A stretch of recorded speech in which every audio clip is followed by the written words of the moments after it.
দেখুন বাংলাদেশি কিভাবে পালাচ্ছে। আজকে বাংলাদেশি একেবারে পালানোর হিড়িক পড়েছে। বাংলাদেশি ভাগাও দেশ বাঁচাও, একটু ভিডিওটা দেখুন, দেখলেই বুঝতে পারবেন।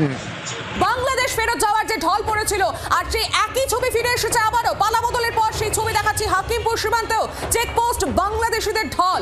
ভারত ছেড়ে ফিরতে মরিয়া এই বাংলাদেশিরা। বাংলাদেশের নথি নিয়ে সীমান্তে অপেক্ষায় রয়েছে বহু মানুষ। সেই ছবি সরাসরি দেখুন জি 24 ঘন্টার পর্দায়। মুখ্যমন্ত্রী শুভেন্দু অধিকারীর 3D নীতির জের, ডিপোর্ট, ডিটেক্ট, ডিলিট, মুখ্যমন্ত্রীর এই 3D ফর্মুলা। এবার হাকিমপুর সীমান্তের চেকপোস্ট, সেই ছবি তুলে ধরছি জি 24 ঘন্টার পর্দায়। বাংলাদেশিদের ঢল, এই ভারত ছেড়ে বাংলাদেশে যাওয়ার ঢল। যাবতীয় নথিপত্র তারা সঙ্গে নিয়ে অপেক্ষায় রয়েছে বহু মানুষ। পাকিস্তানি ভারতে কেন থাকবে? তারা তো একটা দেশ গড়েছে, তারা সেখানে থাকবে। ভারতে কেন থাকবে? ভারত কি তাদের জন্য তৈরি হয়েছে? ভারত তোমাদেরকে আলাদা জায়গা করে দিয়েছে, তারপরেও কেন তোরা ইন্ডিয়া আসবি? ইন্ডিয়া এবার কিন্তু তোদের পিছা ছাড়বে না। এবার ইন্ডিয়ায় ঢুকলে কিন্তু তোদের অবস্থা খারাপ হবে। জয় হিন্দ, বন্দে মাতরম।